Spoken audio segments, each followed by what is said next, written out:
What's up guys? I've been postponing this video for some time because Fiora has been getting a lot of changes with the constant item reworks which have affected her indirectly. I wanted to make sure she was in a stable place for me to talk about her so this guide is as reliable as possible.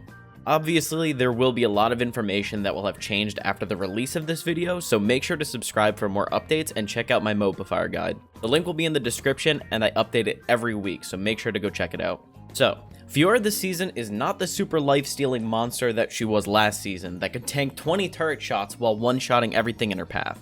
And in all honesty, she was a little overtuned.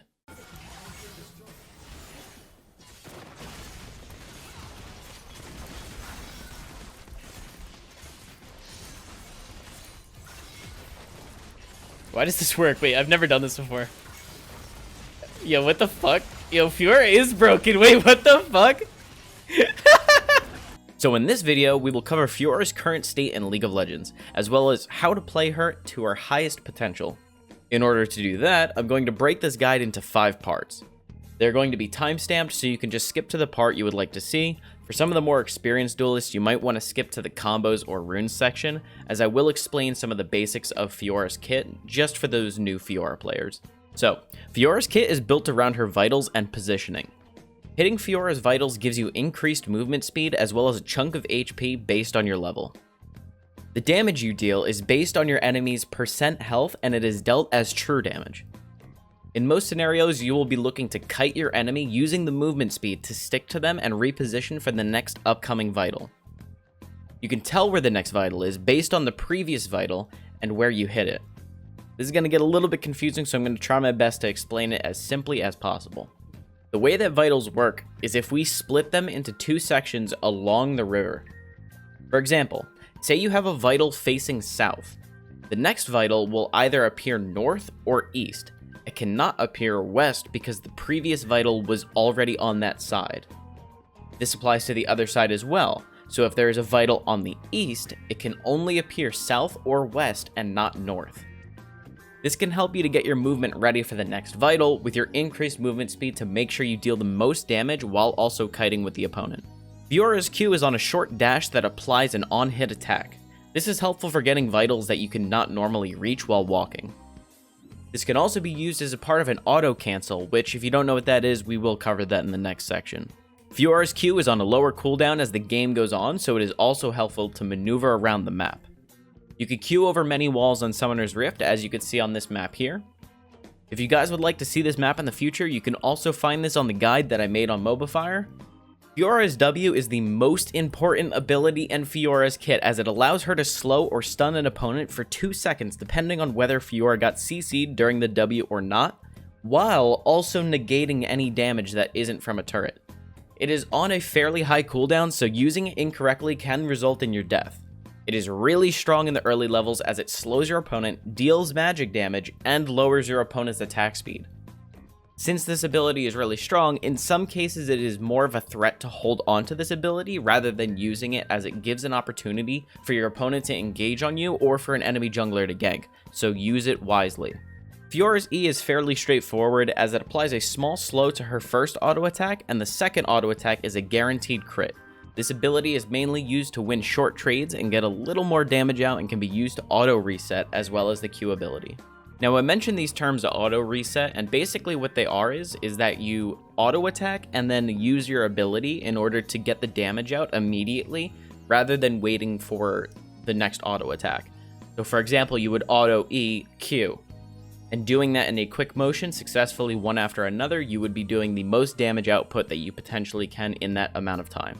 So, for the last ability, Fiora's ultimate brings up 4 vitals, each applying the passive damage and movement speed. If you hit all 4 vitals, a circle will form on the ground that heals you and your allies depending on the level of your ultimate. In order to get that healing down, you either have to hit all 4 vitals or hit at least 1 before the opponent dies. The more vitals you hit, the longer and more powerful the heal will be. There are multiple ways to go about completing the ultimate, which we will cover in the combo section right now. This is a poke ability that is used to just get quick, easy poke damage if you aren't looking to trade in lane. Usually you want to do this when you have an easy vital facing you and you don't really want to take a long trade, but you just get a little bit of a heal and a little bit of damage off. This is a basic combo that can be used outside of laning as well if you are not looking for an all-in fight. Basically, it's just a way to increase your damage for a small trade. This combo I use in almost all of my games, and is a really good way to get a lot of damage out while positioning yourself and using a repost. This can also be a good way to take a stationary stun in order to turn your repost into a stun as well. For example, if there is a Caitlyn trap on the ground, you can QW over the Caitlyn trap in order to stun anyone. Same thing applies to a Vigar cage, Victor cage, or even a Senna stun. Now, this is the highest damage output combo that includes using the auto cancels we mentioned above, which is pressing E and whip exactly when the animation ends to increase the amount of DPS. It's a really good combo for winning short trades and can even be used to fast push waves. Again, this is a combo that I find myself using in almost every single game.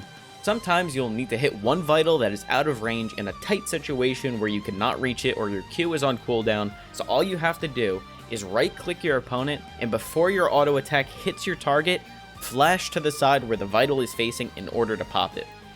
Now, it's easy once you get used to it, but novice Fioras might struggle in the beginning, so make sure that you don't auto attack and then flash immediately, as you will just be standing there awkwardly standing at the vital waiting till your next attack is ready. Now, this is the fastest possible way that we know about popping a vital, which is ulting, auto-attacking the first vital facing you, flash E to a vital on the side, Q to the next vital, and then auto-attack the last vital or whip.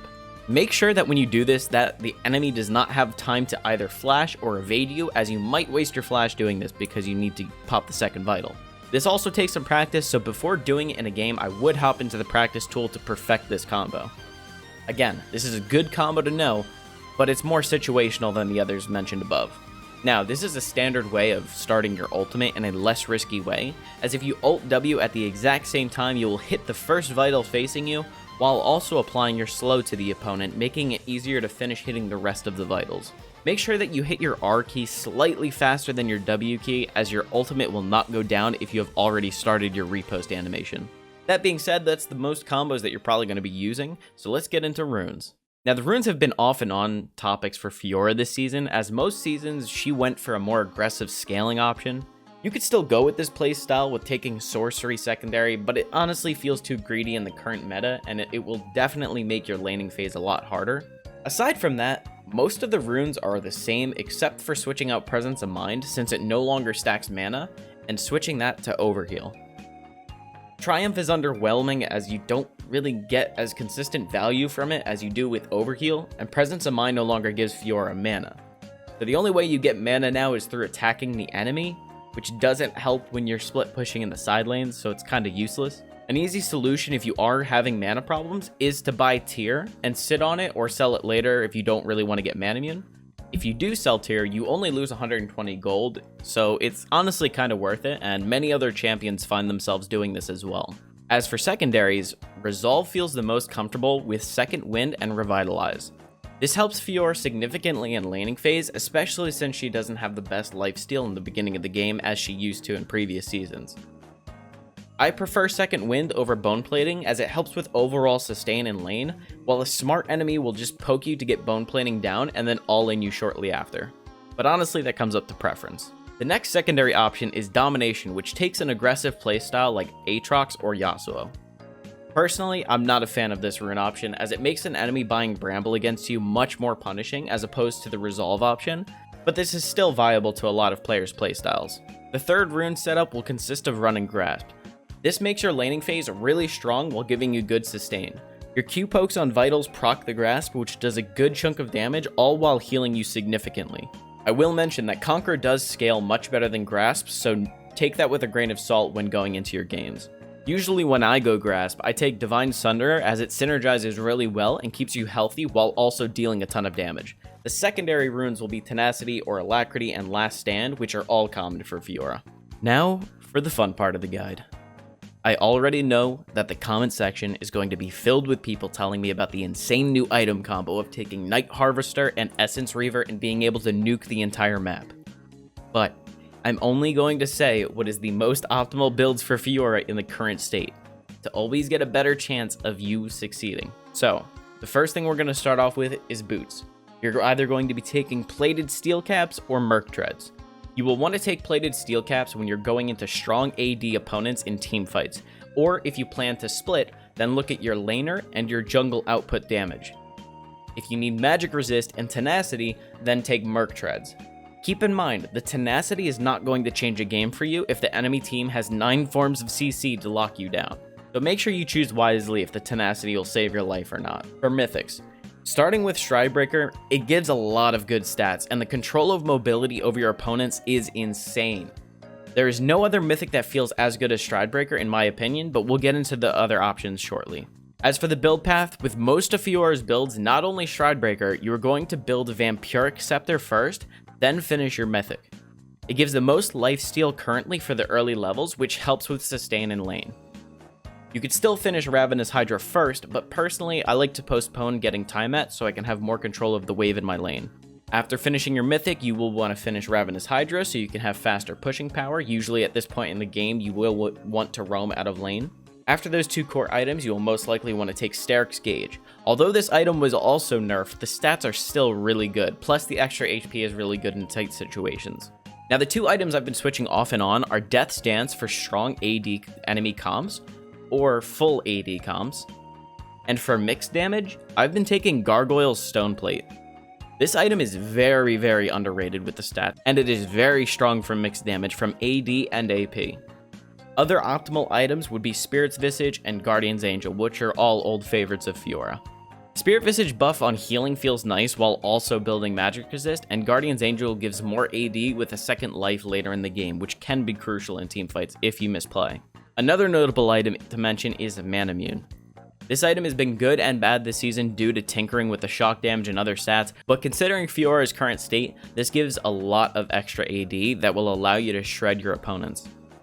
The downside is a weaker earlier game by buying tier for 400 gold, but at the 17 to 20 minute mark, if you buy it early enough, you will be 1v9ing. Now all of these items can be interchanged as you need depending on your team comp and the enemy team comp and what your main goal is, so keep that in mind. Now, as for the other mythics, you can either go Trinity Force, Gore Drinker, or Divine Sunderer. These items keep changing as the season progresses, and honestly they feel substantially weaker than Stridebreaker's utility. I have been using Gore Drinker and Sunderer occasionally, but almost never using Trinity. Again, my guide will be updated if these become more relevant as the season progresses, so make sure to bookmark it or keep it somewhere, I don't know, just save the link. Now my final thoughts for Fiora in Season 11. Fiora's playstyle is based around split pushing. In Season 10, a lot of people got the idea that they can be a strong early game champion, while scaling and being able to split push and win team fights 1v5. This season, she's more balanced, and people need to acknowledge that rather than demanding she keeps getting buffs while playing the old playstyle of Season 10. That being said, you can still play the early game well since Fiora's repost is really strong. If you aren't getting ahead, then you have to scale and look to roam and create pressure elsewhere. Fiora is meant to scale and dominate the side lanes as a dueler. That doesn't mean you can't do really well in teamfights either though, especially if you are using Stridebreaker since it controls the tempo of the fight with its massive slows. I think that people are just freaking out because she's not as strong as she used to be, but that doesn't mean that she's still not strong now. Anyways, I hope this guide helped you guys out. Make sure to subscribe and follow me on Twitch as I am probably live right now, and make sure to check out my Mobifire guide if you haven't already and give it a thumbs up. Good luck on Summoner's Rift, and I'll see you in the next video. Peace.